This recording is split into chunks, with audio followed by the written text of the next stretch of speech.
Breaking news చూస్తున్నాం. నేపాల్లో emergency situation తలపిస్తోంది. ఇంకా అక్కడ ఆందోళనకారుల యొక్క ఉద్యమం తగ్గనే లేదు. అక్కడ ఉద్రిక్తత పరిస్థితి కొనసాగుతూ ఉన్నాయి. ప్రస్తుతానికి అక్కడ ఉన్నటువంటి మన తెలుగు వాళ్ళు కూడా భయంగానే ఉన్నారు. అయితే విజయనగరం నుంచి నేపాల్కి మొత్తంగా 61 మంది యాత్రికులు వెళ్లారు. ఆ యాత్రికుల్ని సురక్షితంగా వెనక్కి రప్పించేందుకు ఆంధ్రప్రదేశ్ ప్రభుత్వం అన్ని రకాల ఏర్పాట్లు చేసింది, చర్యలు తీసుకుంటోంది. కాఠ్మండు నుంచి ఈ రోజు మధ్యాహ్నం 12 గంటలకి ఒక ప్రత్యేక విమానం సహాయంతో ఆ యాత్రికుల్ని ఆంధ్రప్రదేశ్ తీసుకొచ్చే అవకాశం కనబడుతోంది. యాత్రికుల బంధువులు ఆందోళన చెందవద్దని అటు కొండపల్లి శ్రీనివాస్ మంత్రి ఆ యాత్రికులకు అండగా ఉంటామని తెలియజేసినట్టు తెలుస్తోంది. మనం చూస్తున్న విజువల్ చూడండి, నేపాల్ మొత్తం అగ్నిగుండంగా మారిపోయింది, అల్లకల్లోలం సృష్టించబడుతోంది. అయితే విజయనగరంలో 61 మంది అక్కడి నుంచి మానస్ సరోవర్ యాత్రకు వెళ్లారు. దాంట్లో 21 మంది తమ కుటుంబీకులు అని చెప్పి ఆర్టీవీకి కొంతమంది లైవ్లోకి అందుబాటులోకి వచ్చారు. మాట్లాడదాం ఒకసారి. ఒకసారి ఆర్టీవీకి అందుబాటులోకి వచ్చినటువంటి ఆ యాత్రికుల బంధువులు లైవ్లో ఉన్నారు. ఒకసారి వారితో మాట్లాడదాం. హేమంత్ గారు, నా వాయిస్ వినిపిస్తోందా? చెప్పండి సార్. రైట్. ఎంతమంది వెళ్ళారు మీ కుటుంబంలో నుంచి? ఎప్పుడు బయలుదేరారు వారు? అక్కడ యాత్ర ముగించుకున్నారా? సడన్ గా జరిగింది ఈ ఒక ఉద్యమం అంతా కూడా. ఎన్ని రోజులు అవుతుంది బయలుదేరిపోయి ఇక్కడ నుంచి? వీళ్ళు ఇక్కడ నుంచి లాస్ట్ వీక్ వెన్స్డే బయలుదేరారండి.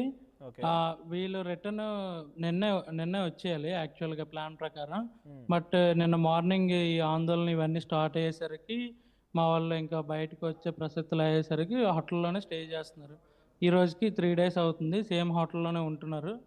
సో ఇప్పుడు నిన్న మార్నింగ్ మాకు ఇట్లా ఇన్ఫర్మేషన్ రాగానే మాకు తెలిసిన నాయకుల ద్వారాగా మేము వాళ్ళకి మా ఐడీస్, వాళ్ళు ఉన్న లొకేషన్, వాళ్ళ అడ్రస్, ఇవన్నీ హోటల్ నేమ్స్ ఇవన్నీ షేర్ చేసిన వెంటనే నిన్న ఈవినింగ్కి మాకు వాళ్ళు వెంటనే చాలా క్విక్గా రెస్పాండ్ అయ్యారండి. రెస్పాన్స్ అయ్యి ఇలా మన తెలుగు స్టేట్ వాళ్ళు ఎంతమంది ఉన్నారు అని వాళ్ళు మొత్తం ఇన్ఫర్మేషన్ తీసుకొని వాళ్ళు మా పేరెంట్స్ అక్కడ ఉండిపోయారు కనుక వాళ్ళతో కాంటాక్ట్ అయ్యి వాళ్ళతో టైం టు టైం అప్డేట్స్ తీసుకుంటూ ఈరోజు మధ్యాహ్నం 12:50కి అట్లా స్పెషల్ ఫ్లైట్ అరేంజ్ చేశామని చెప్పారు. ప్రెసెంట్ అయితే మా ఫ్యామిలీ నుంచి టోటల్గా వీళ్ళు ఫ్యామిలీ ఫ్రెండ్స్ అంతా కలిపి ఒక 21 members వెళ్ళారండి. ఓకే. సో యాక్చువల్గా అయితే నేను రావాల్సింది రిటర్న్ ఫ్లైట్లో కాఠ్మండు ఎయిర్పోర్ట్ నుంచి మళ్ళీ ఇండియాకి రావాల్సింది. వీళ్ళు యాక్చువల్గా రావాల్సింది మొన్న మండే రావాలి యాక్చువల్గా రిటర్న్. ఆల్రెడీ మండే మార్నింగ్ అక్కడ ఇవన్నీ స్టార్ట్ అయ్యేసరికి వీళ్ళు రాలేకపోయారు. రిటర్న్ జర్నీ ఎక్కడి నుంచి, ఎయిర్పోర్ట్ నుంచి? వీళ్ళు కాఠ్మండులోనే ఉంటున్నారు. ఓకే. ఎయిర్పోర్ట్ కి ఇంచుమించుగా 1 hour డిస్టెన్స్ లో ఉంటున్నారు. ఓకే. కాఠ్మండు ఎయిర్పోర్ట్ నుంచి రావాలి అది? కాఠ్మండు ఎయిర్పోర్ట్ నుంచి రావాలి. ఓకే. కాంటాక్ట్ లోకి వచ్చారా ఇప్పుడు? అక్కడ ఆందోళనలు స్టార్ట్ అయినప్పటి నుంచి మీతో కాంటాక్ట్ లోకి వచ్చారా? మాతో సిగ్నల్ వచ్చినప్పటి నుంచి వాట్సాప్ కాల్లో కాంటాక్ట్ లో ఉంటున్నారు. సో ప్రెసెంట్ ఇప్పుడు కూడా వాళ్ళు ఎయిర్పోర్ట్ లో వెయిట్ చేస్తున్నారు. ఒకసారి మీరు మాట్లాడండి, వారితో మాట్లాడండి. ఎలా ఉన్నారు అక్కడ, ఎలా ఉంది సిచ్యువేషన్? మాట్లాడండి. నాన్న ఒకసారి వాళ్ళకి చెప్పాలి. హేమంత్ గారు మీరు మాట్లాడండి, పర్లేదు, మీరు మాట్లాడండి. హలో నాన్న, అదే ఇప్పుడు అక్కడ మీరు అందరూ రీచ్ అయిపోయారా ఎయిర్పోర్ట్ కి?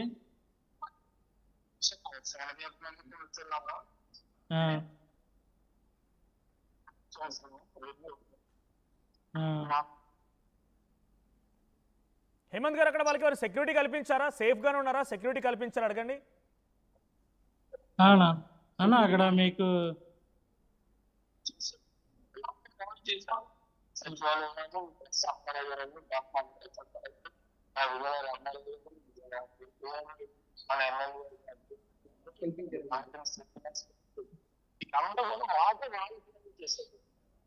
ఓకే.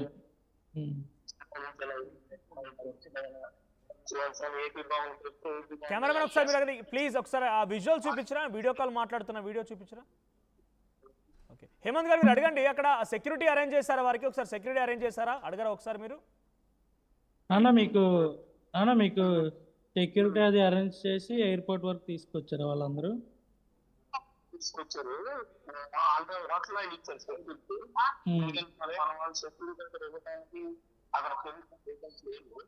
మన ఇండియా నుంచి ఇండియా ఎయిర్పోర్ట్ వరకు వస్తుంది. కాఠ్మండులో ఎయిర్పోర్ట్ ఇక్కడ నుంచి పాకిస్తాన్ 12:50 నుంచి అనుకుంటున్నాను. అది వయ్యా ఢిల్లీ మీద నుంచి విశాఖపట్నం వస్తుంది. మన విశాఖపట్నంలో మీరు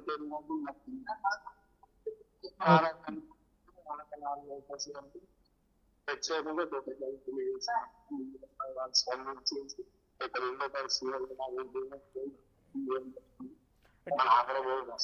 హేమంత్ గారు, అక్కడ ఇండియన్స్ ఉన్నారా ఇంకా? ఒకసారి మీ నాన్నగారిని అడగండి. ఇండియన్స్ ఉన్నారా ఇంకా? ఇండియన్స్ అందరినీ కూడా తీసుకొస్తున్నారు అంటే ఆంధ్రప్రదేశ్ ప్రభుత్వం ప్రత్యేక చొరవ తీసుకొని వాళ్ళందరూ తీసుకొస్తుంది మీ ఫ్యామిలీని. ఇంకా ఇండియన్స్ ఎవరైనా ఉన్నారా? వారందరిని ఎలా తీసుకొస్తున్నారు ఒకసారి అడగరా? ఇంకా ఇంకా ఇంకా ఎంతమంది ఉన్నారు మన ఇండియన్స్ అని అడుగుతున్నారు. మన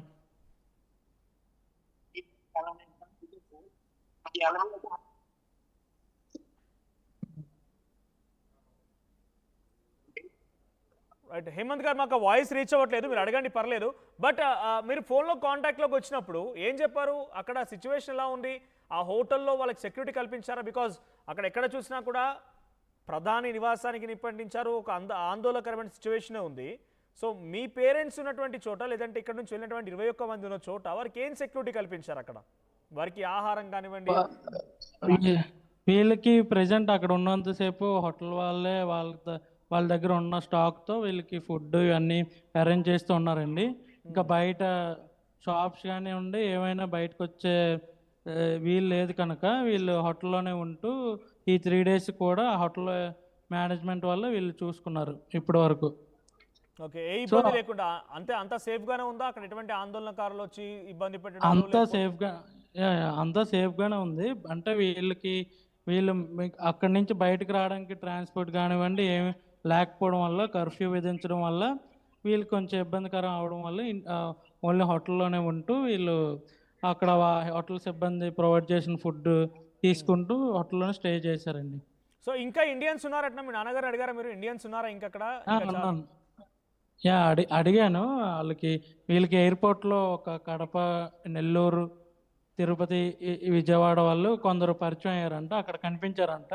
ఇంకా ఎంతమంది ఉన్నారు అనేది వీళ్ళకి తెలియదు అంట. కానీ వీళ్ళ వరకు వచ్చేసరికి 85 members టోటల్గా ఎయిర్పోర్ట్లో వీళ్ళకి మీట్ అయ్యారంట. సో మన ఆంధ్ర నుంచి. ఓకే, సో ఇంకా ఎంతమంది మీ ఫ్యామిలీలో నుంచి ఇంకెంతమంది వెళ్ళారు? మీ నాన్నగారు, మీ అమ్మతో పాటుగా ఇంకా చాలా మంది పక్కన ఉన్నారు కాబట్టి. మా అత్తగారు, మా కాలనీలో వాళ్ళు కూడా వెళ్ళారండి. ఇట్లా మొత్తం రిలేటివ్స్ అందరూ కలుసుకొని టోటల్ ఈ ఫ్యామిలీస్ అన్నీ వెళ్ళాయి. మొత్తం 21 members వెళ్ళారండి. ఓకే, ఇప్పుడు విమాన ఖర్చులు లేకపోతే ఇవన్నీ కూడా ప్రభుత్వమే భరిస్తుందా? లేకపోతే అక్కడ ఉండడానికి వాళ్ళకి రక్షణ కల్పించేదంతా కూడా ప్రభుత్వమే కేర్ తీసుకుందా? ఇప్పుడు రిటర్న్ అంతా సరే ప్రభుత్వమే చూసుకుంటుందండి ప్రెజెంట్ ఇప్పుడు వరకు అయితే. ఓకే, హోటల్లో ఉన్నప్పటి నుంచి ప్రభుత్వమే కాంటాక్ట్లోకి వచ్చిందా? అంటే గవర్నమెంట్ టేక్ కేర్ చేస్తుందా? వీళ్ళు హోటల్లో ఉన్నప్పుడు మాకు ఇట్లా చెప్పేసరికి మేము మన లోకల్ నాయకుల్ని వీళ్ళందరినీ, టీడీపీ ప్రభుత్వాన్ని, మినిస్టర్ గారిని వీళ్ళని కాంటాక్ట్ అయ్యి మా పేరెంట్స్ ఇట్లా ఉండిపోయారు, ఇలాగా వాళ్ళ సిచ్యువేషన్ ఇలా ఉన్నది నేపాల్లో అని చెప్పేసరికి వీళ్ళు ఇట్లా కాఠ్మండూ సిటీలో ఉండిపోయారు అని మేము వాళ్ళకి ఇన్ఫర్మేషన్ ఇస్తే వీళ్ళు వెంటనే వాళ్ళతో కాంటాక్ట్ అయ్యి వాళ్ళ సిచ్యువేషన్ కనుక్కొని వీళ్ళు అప్పటి నుంచి వీళ్ళు అసిస్టెన్స్ ఇస్తున్నారండి. ఓకే, సో మొత్తంగా 21 members మీ కాలనీ లేకపోతే మీ ఫ్యామిలీకి సంబంధించిన వాళ్ళు వస్తున్నారు అంతా? మొత్తం అదే కాలనీ వాళ్ళు, ఫ్యామిలీ వాళ్ళు కలిపి 21 members. Directly to Andhra Pradesh? ఇప్పుడు డైరెక్ట్ ఇప్పుడు ఫ్లైట్ వయా విజయవాడ పైనుంచి విశాఖపట్నం స్టాప్ అండి. Right, thank you. ఒకసారి రమణమ్మ గారితో కూడా మాట్లాడతాను. నరేష్, ఒకసారి రమణమ్మ గారికి ఇవ్వండి. రైట్ అమ్మ, నమస్తే అమ్మా. నమస్తే సార్. మీ ఫ్యామిలీ నుంచి ఎవరెవరు వెళ్ళారమ్మా? మా ఫ్యామిలీ అదే మా సిస్టర్స్, బ్రదర్స్ వీళ్ళే, అలాగే మా కుటుంబీకులే వెళ్ళారు సార్. 21. ఓకే, ఎన్ని రోజులు అవుతోంది నాన్న? ఎన్ని రోజులు అయిందిరా? వారం అయిపోయింది సార్. ఓకే, డేట్ ఎంత? సో పోయిన బుధవారం అందరు కలిసి వెళ్ళారు కదా? హేమంత్ గారు చెప్పారు ఇందాక, పోయిన బుధవారం వెళ్ళారు. పోయిన బుధవారం వెళ్ళారు. ఓకే, సో ఎప్పుడు రావాల్సింది తిరిగి? వాళ్ళు మీకు ఎప్పుడు తెలిసింది ఇన్ఫర్మేషన్ ఇక్కడ నేపాల్లో ఇట్లా ఉంది, మన వాళ్ళు చిక్కున్నారన్న విషయం ఎప్పుడు తెలిసింది మీకు? నైట్ చూసాం సార్. ఇలాగని సార్ అప్పటి నుండి మాకు భయం, ఆందోళనతో ఫోన్లో చేసేసరికి నాయకులకి వాళ్ళు రెస్పాండ్ అయ్యి ఇప్పటి వరకు సేఫ్గా చూసుకున్నారు. అదే. ఓకే. Okay, right. సో ఒకసారి మనం విజువల్లో చూస్తున్నాం ఇక్కడ, అక్కడ నేపాల్లో మానసరోవర్కి వెళ్ళిపోయి చిక్కున్నటువంటి వారంతా కూడా వీళ్ళే. 21 మంది అక్కడే చిక్కుకుపోయి ఉన్నారు. సో 3 రోజుల పాటుగా యాక్చువల్గా అయితే మొన్న వాళ్ళు తిరిగి రావాల్సింది, సోమవారం రోజున తిరుగు ప్రయాణం కావాల్సింది. కాఠ్మండు ఇంటర్నేషనల్ ఎయిర్పోర్ట్ నుంచి వాళ్ళు అక్కడ నుంచి బయలుదేరి ఇండియాకి రావాల్సింది, వాళ్ళ స్వగ్రామానికి విజయనగరానికి చేరుకోవాల్సింది. కానీ డ్యూ టు సమ్ రీజన్స్ అక్కడ నేపాల్లో జరిగినటువంటి ఆ ఉద్రిక్తత పరిస్థితుల నేపథ్యంలోనే పెద్ద ఎత్తున బయటికి రాలేని పరిస్థితి. కర్ఫ్యూ విధించారు, సోషల్ మీడియాపై బ్యాన్ విధించారు, ఎవరితో కాంటాక్ట్ లేదు, ఎవరితో మాట్లాడడానికి లేదు. నిరసనకారులు బయటికి వెళ్ళి చూస్తే నిరసనకారులు ఉన్నారు, అక్కడ దాడులు చేస్తూ ఉన్నారు, రాళ్లతో కొడుతూ ఉన్నారు, తగలబెడుతూ ఉన్నారు. అంతా ఒక విధ్వంసం. ఏకంగా మాజీ ప్రధాని భార్యని కూడా నిప్పంటించి తగలబెట్టేశారు. మాజీ ప్రధాని అక్కడి నుంచి ఆ దేశం వదిలి పారిపోయాడు. ఆర్మీ పాలన మొదలైంది. సో ఇవన్నిటి మధ్యలో మన భారతీయులు, మన తెలుగు వారు అక్కడ చిక్కున్న వారందరినీ కూడా సురక్షితంగా కాపాడడం కోసం ఆంధ్రప్రదేశ్ ప్రభుత్వం ఒకవైపు ప్రయత్నం చేస్తుండగానే భారత రాయబార కార్యాలయం కూడా సిద్ధమైంది. సో అందరి కలయికతో, ఇప్పుడు సమిష్టి కృషితో, ముఖ్యంగా ఆంధ్రప్రదేశ్ మంత్రి నారా లోకేష్ గారి ప్రత్యేక చొరవతో మేమంతా బయటపడుతున్నామని చెప్పి అక్కడ వారంతా చెప్తూ ఉన్నారు. సో 3 రోజుల పాటుగా హోటల్లోని రెస్ట్ తీసుకున్నారు.